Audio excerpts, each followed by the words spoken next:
बिस्मिल्लाहिर्रहमानिर्रहीम। अस्सलाम वालेकुम नाज़रीन, आप यूट्यूब चैनल देख रहे हैं। मैं इमरान खान हूँ। नाज़रीन, पूरे पाकिस्तान में इस वक्त ग्रॉक का एक शोर बचा हुआ है। GROK ग्रॉक, ये एक आर्टिफिशियल इंटेलिजेंस का एक टूल है और ये जदीद दुनिया में किस तरफ लेकर जाएगी, ये उसकी एक मिसाल है।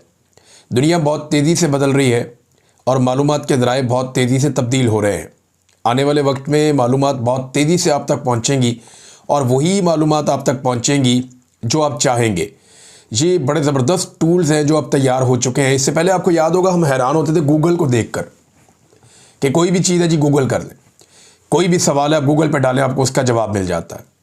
लेकिन गूगल पे जो जवाबात आपको मिलते थे वो बहुत महदूद चीज़ें होती थी, अब वो इतना वसी नहीं था। लेकिन आहिस्ता आहिस्ता उसके अंदर बहुत सारा डाटा इकट्ठा हो गया। गूगल जो है वो काफ़ी इंटेलिजेंट हो गया, लेकिन अब मामला उससे आगे चला गया है। ये जो ग्रॉक का एक आर्टिफिशियल इंटेलिजेंस का सिस्टम है या एप्लीकेशन है, ये बड़ी ज़बरदस्त चीज़ है। ये इलॉन मस्क ने इसको एक्स के साथ जोड़ा है और आप ट्विटर के ऊपर ग्रॉक से सवालात कर सकते हैं।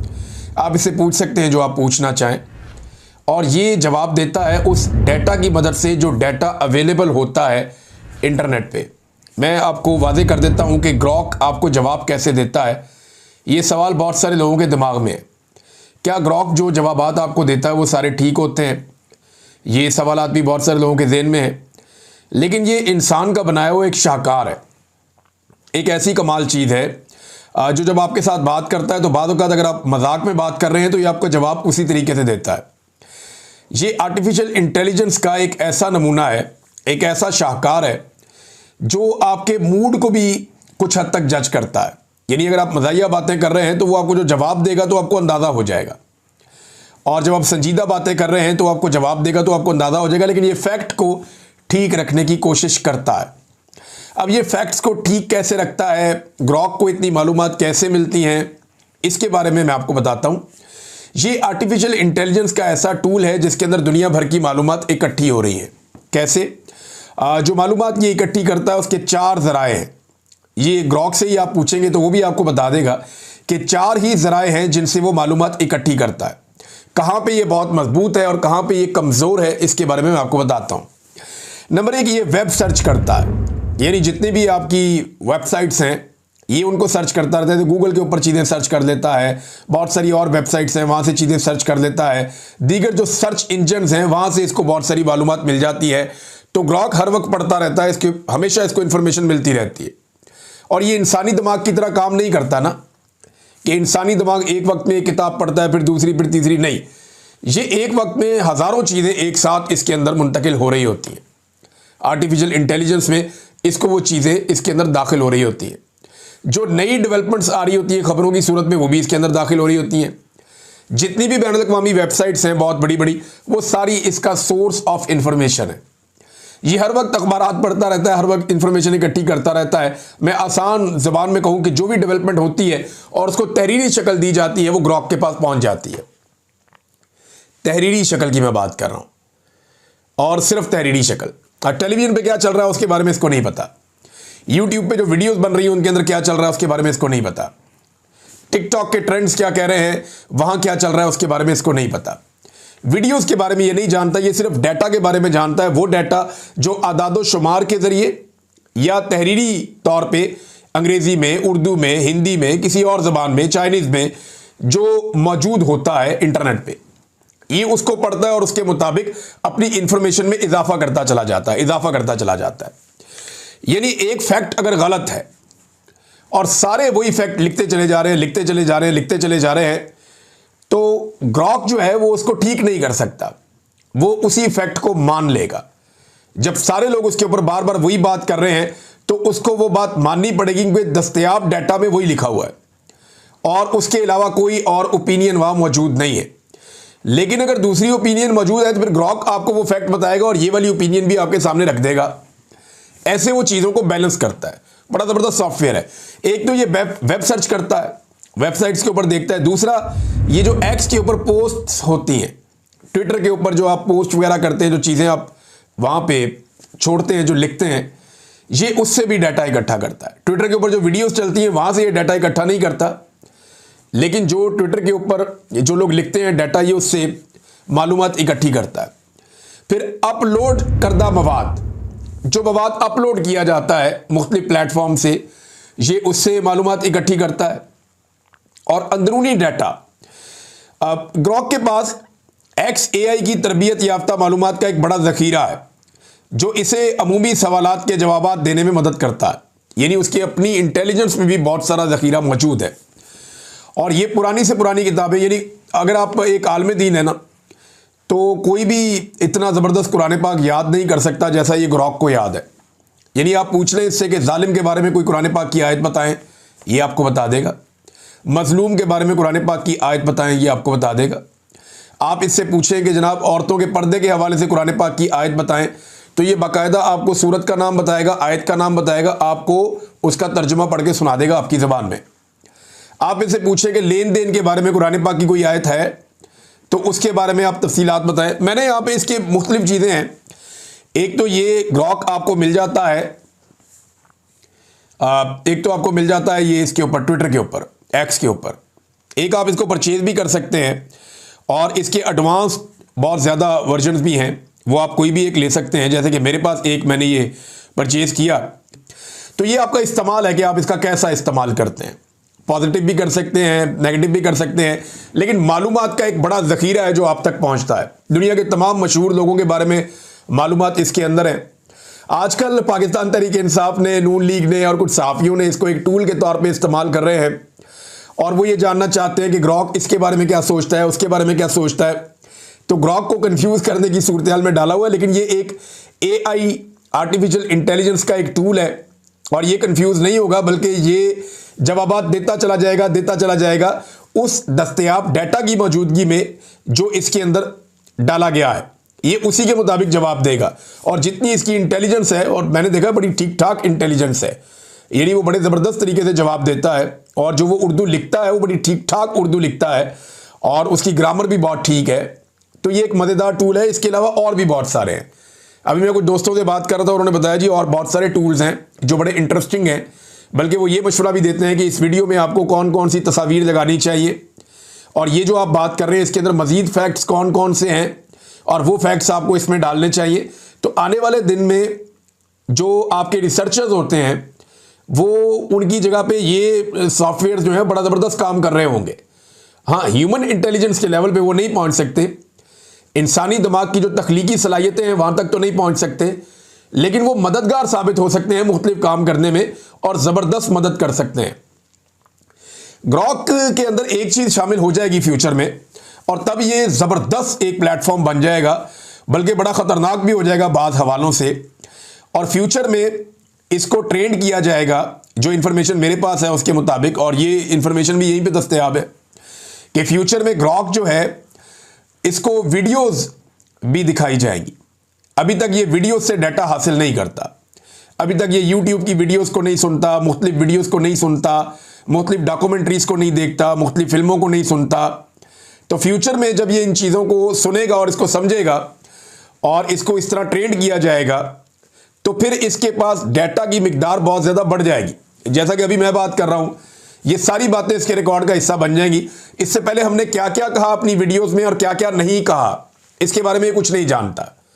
हाँ, लेकिन फ्यूचर में इसको पता होगा कि फलां वक्त में फलां बंदे ने फलां बात की थी और ये हमारी ऑडियोज को भी पहचानेगा। तो ये है आर्टिफिशियल इंटेलिजेंस और दुनिया का मुस्तकबिल इसके साथ जुड़ा हुआ है। आइंदा सच और झूठ का पता लगाना, चीज़ों को क्लियर करना, चीज़ों का रिकॉर्ड दुरुस्त रखना कोई मुश्किल नहीं रहेगा। नाज़रीन, इसराइल को तस्लीम करने के हवाले से वक्तन फ़वक्तन खबरें आ रही हैं। अब्राहम एकॉर्ड का बहुत ज़्यादा जिक्र हो रहा है और ये जिक्र मुहर्रम के दिनों में भी होता रहा, जब मजलूम के साथ खड़े होने वाले दिन थे, उनकी याद में गुजारे जाने वाले दिन थे। हमारे पाकिस्तान के वज़रा जो हैं वो बार बार अब्राहम एकॉर्ड का जिक्र करते हैं, बार बार इस बात का जिक्र करते हैं। अब्दुल बासित साहब का एक बयान नज़र से गुजरा, शायद वो भी यही चाहते हैं और वो ये कह रहे थे कि पाकिस्तान को फिर तस्लीम कर देना चाहिए इसराइल को, इसमें पाकिस्तान का फ़ायदा है, पाकिस्तान को फ़ायदा उठाना चाहिए। फिर एक और स्टेटमेंट मेरे सामने से गुजरा जिसमें अमेरिकन जो हैं वो अब ये दावा कर रहे हैं कि सऊदी अरब, पाकिस्तान, इंडोनेशिया और बहुत सारे और ममालिक आने वाले वक्त में मुमकिना तौर पे इसराइल को तस्लीम कर सकते हैं। अब ये इतनी जल्दी तो होगा नहीं, क्योंकि अभी हाल ही में बहुत बड़ा कत्लेआम हुआ है फ़लस्तीनियों का, ईरान के साथ एक बड़ी जंग हुई है। लेकिन जिस तरह नज़र आ रहा है ना, सब उतावले हुए हैं, सब बहुत जल्दी जल्दी करना चाहते हैं। तो ऐसा लगता है कि इसराइल को तस्लीम करने का एक नया मरहला शुरू ज़रूर होगा। और पाकिस्तान में कुछ लोग ये दावे कर रहे हैं बार बार कि शायद अमेरिका को पाकिस्तान की जानिब से ये गारंटी दे दी गई है कि हम माहौल बना रहे हैं और आने वाले वक्त में इसराइल को तस्लीम कर लेंगे। देखिए, इमरान खान से बचने के लिए और अमेरिका को खुश रखने के लिए पाकिस्तान का मौजूदा रिजीम कुछ भी करेगा। और ये पाकिस्तान का मौजूदा रिजीम जानता है कि लोगों को डंडे के जरिए कंट्रोल करना है। यानी वो मौलवी जो सारी ज़िंदगी फ़लस्तीन के लिए दुआएं करते करते और इसराइल को बदुआएं देते देते पैसे कमाते रहे हैं, उनकी ज़बानें भी अब बंद हैं। कोई भी इस पर बात करने के लिए तैयार नहीं है। और वो जो लोग कभी रोना रोते थे मईशत का और दीगर चीज़ों का, वो अब बोलते ही नहीं है। मिसाल के तौर पे एक शख्स ने कुरान पाक पे हलफ लिया, ये चौधरी उस्मान अली, ये साहिवाल से MNA है। इसने हलफ लिया कुरान पाक पे कि मैं मेंबर कौमी असम्बली बनूंगा तो इमरान खान को कभी धोखा नहीं दूंगा। इसने नून लीग ज्वाइन कर ली।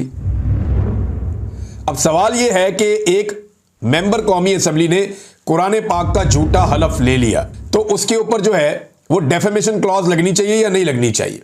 सवाल यह है। आपको पाकिस्तान में कोई मौलवी बोलता हुआ नजर आया? किसी मौलवी ने कहा हुआ कि भाई ये MNA जो है इसने कुरान पाक का झूठा हलफ लिया है, ये दायरा इस्लाम से खारिज हो गया? किसी ने ये कहा आपको? या किसी ने ये कहा कि इसने कुरान पाक का झूठा हलफ लिया, इसे तौबा करनी चाहिए? या किसी ने ये कहा आपको कि इसने कुरान पाक का झूठा हलफ लिया, इसने गलत काम किया, इसको सजा मिलनी चाहिए, इसके ऊपर मुकदमा होना चाहिए? किसी ने नहीं कहा। वजह यह है कि इस आदमी ने वही किया जो इसको एस्टेब्लिशमेंट ने कहा है। इस वक्त पाकिस्तान के ज़्यादातर मौलवी एस्टेब्लिशमेंट के नरगे में है, ज़्यादातर मौलवी एस्टेब्लिशमेंट के कंट्रोल में है, और एस्टेब्लिशमेंट जो भी कार्रवाई करवाती है ये मौलवी उसके ऊपर बोलते नहीं है। चौधरी उस्मान अली के घर के बाहर से हसनैन रफीक साहब हैं, नया पाकिस्तान वाले हमारे दोस्त, उन्होंने वहाँ से उसके पोल खोले, जाके वहाँ कैमरा निकाला और लोगों से पूछना शुरू कर दिया। लोगों ने कहा हम तो इसको जानते ही नहीं है, हम तो इमरान खान को जानते हैं, हमने इमरान खान के नाम पे वोट दिया था, इसको तो कभी हम काउंसलर भी ना बनाए, ये कहाँ से MNA बन गया? और इसने कुरान पाक पे हलफ लिया था, तब हमने इसको वोट दिया था कि ये इमरान खान का साथ नहीं छोड़ेगा। लोगों ने वो बुरा भला कहा, वो मट्टी पलीत की है कि ऐसा लगता है कि ये शख्स आइंदा कभी इलेक्शन जीत नहीं पाएगा।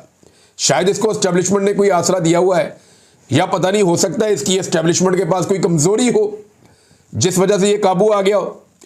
बहरहाल ये बंदा, लोग कह रहे हैं जी काउंसलर भी नहीं बन सकता, हमने खान को वोट दिया था, इसको वोट नहीं दिया था। कुछ लोग तो कह रहे थे इस्लाम से ही खारिज हो गया, अब ये किस मुंह से अपने हल्के में आएगा, ये तो आइंदा वोट मांग ही नहीं सकता।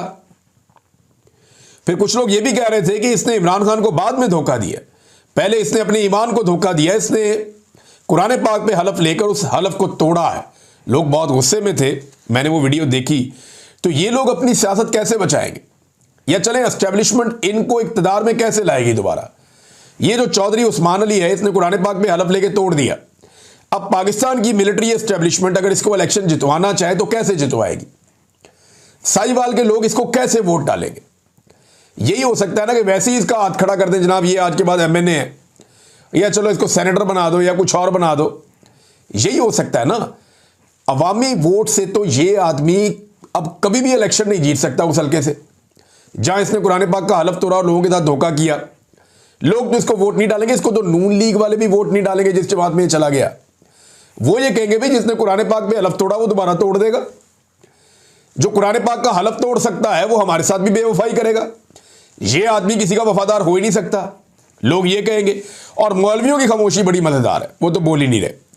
नाज़रीन, आदाद-ओ-शुमार के मुताबिक इस हुकूमत ने कर्जों में रिकॉर्ड इजाफा कर दिया है। इमरान खान साहब के दौरे हुकूमत में जो सालाना कर्जे की शरह थी लगभग 5,000 अरब, हर महीने वो कर्जा लेते थे, ऑलमोस्ट इतना ही बनता था। लेकिन ये हुकूमत जो एवरेज सालाना कर्ज ले रही है जब से अप्रैल 2022 से ये लोग इक़्तिदार में आए हैं, वो बनता है लगभग 10,000 अरब से ज़्यादा। यानी जितना कर्जा इमरान खान साहब सालाना ले रहे थे, ये हुकूमत उससे दुगना कर्जा सालाना ले रही है। और उसकी एक बड़ी वजह यह भी है कि इन्होंने डॉलर का रेट बहुत ज़्यादा ऊपर पहुंचा दिया है। डॉलर महंगा होने की वजह से भी जो कर्जा ये बाहर से लेते हैं वो ज़्यादा बढ़ के सामने आता है। नाज़रीन, 2024 के साल में पाकिस्तान में जो सरमायाकारी होती रही है माजी में, उसमें 34% कमी आई थी। और याद रहे, पूरे 2024 में SIFC ने बड़ा जोर लगाया पाकिस्तान में सरमायाकारी लाने के लिए। दावे बहुत सारे किए गए, लेकिन 50 साल का रिकॉर्ड टूटा और पाकिस्तान में सरमायाकारी कम हुई है गुज़िश्ता माली साल में। अब ये जो सरमायाकारी कम हुई है, इसमें अमरीकी महकमा जो तजारत है उसकी एक रिपोर्ट है।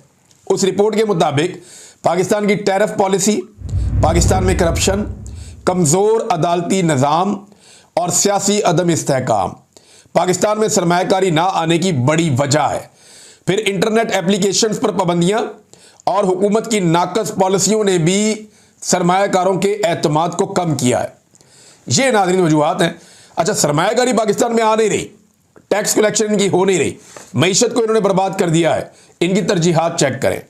ऐवान सदर के लिए 28 करोड़ 69 लाख रुपए की 15 नई गाड़ियां खरीदने का प्लान बन गया। मंजूरी होगी जनाब, 15 नई गाड़ियां लेकर दो, 28 करोड़ 69 लाख रुपए की, और 3.5 करोड़ रुपए का उनका पेट्रोल, ये भी डाल दिया बिल में। और जो इजाफी टोटल बजट है, इसमें जो टोटल पैसा इसके लिए निकाला गया गाड़ियों के लिए, पेट्रोल के लिए और मेंटेनेंस के लिए, ये 42 करोड़ 87 लाख, यानी लगभग 43 करोड़ रुपया ऐवान सदर की नई गाड़ियां आ रही। आप अंदाजा करें कि गाड़ियों पे 43 करोड़ रुपया ये खर्च कर रहे हैं। इस हुकूमत ने हुकूमती अखराजात में 20% इजाफा कर दिया है। पाकिस्तान की मईशत को बर्बाद करके इन्होंने अपने अखराजात में 20% इजाफा कर दिया है। अब इन्हें नई गाड़ियां चाहिए। लुटी हुई अवाम, पिटी हुई अवाम, जिसकी मईशत तबाह कर दी, वो अवाम, जिस अवाम को महंगाई की चक्की में पीस दिया, उस अवाम का खून निचोड़ कर ये लोग अपने लिए गाड़ियां ले रहे हैं, अपने अखराजात में इजाफा कर रहे हैं। शहबाज शरीफ साहब कभी स्विमिंग पूल सेट करवाते हैं, कभी ऐवान वज़ीर आज़म में कुछ और काम करवाते हैं, कभी नई गाड़ियां लेते हैं, कभी अपने वुज़रा की तनख्वाहें बढ़ाते हैं, कभी स्पीकर और चेयरमैन सेनेट उनकी तनख्वाहें कई गुना बढ़ा देते हैं। तो ये सारे अल्ले तलल्ले इनके चल रहे हैं और इस बीच में आम आदमी पिसता चला जा रहा है। नाज़रीन, पंजाब हुकूमत का जो पूरा मनसूबा है वो तकरीबन नाकाम ही होता जा रहा है। तीसरा अस्पताल सरकार को वापस हो गया। अब तक की इतला के मुताबिक ये मोहम्मद उमैर साहब ने खबर दी है। आउटसोर्सिंग शुरू होते ही नाकामी का शिकार हो गई, रिवर्स हो गई। तीसरा अस्पताल सरकार को वापस लेना पड़ गया, मुजफ्फरगढ़, ओकाड़ा और सियालकोट। और अब ये जो लेटर आया है फाइनली, एक और ये लेटर आ गया है जनाब सियालकोट से। तो ये अब अस्पताल वापस हो रहे हैं, ये चलाने के काबिल नहीं है जहां ये दिए जा रहे हैं। महकमा सेहत का इन्होंने बेड़ा ही गर्क करके रख दिया है। इमरान खान की जो पॉलिसी थी उससे इनहराफ करके, उससे भाग के इन्होंने हर चीज़ तबाह बर्बाद कर दी है। नाज़रीन, भारतीय मीडिया इस वक्त सेलिब्रेट कर रहा है एक चीज़ को, और वो है बिलावल का स्टेटमेंट। बिलावल ने जो ये कहा है ना कि भारत हमारे साथ ताउन करे। ताउन किस चीज़ में? पानी चाहिए इन्हें भारत से। तो भारत अगर हमारा पानी रोकेगा तो क्या हम उसे ये कहेंगे ताउन करें, मेहरबानी करें? भाई, इंटरनेशनल कवानीन के मुताबिक उस पानी पे आपका हक है।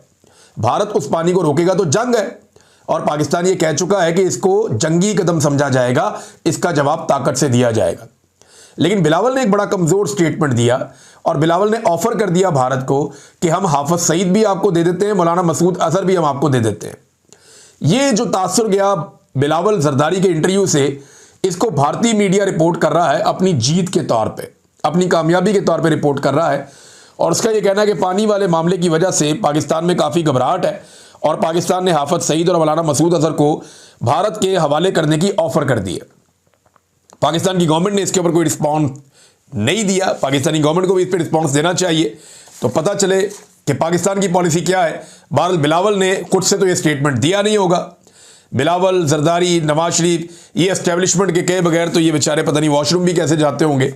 तो इनको तो सब कुछ उनकी मर्जी से ही करना पड़ता है। अब पता चले पाकिस्तान इसके बारे में क्या कहता है, क्योंकि पाकिस्तान को इस मामले के ऊपर अब स्टेटमेंट देना पड़ेगा। तक के लिए इतना ही, अपना ख्याल रखिएगा, अपने इस चैनल का भी। अल्लाह हाफिज़।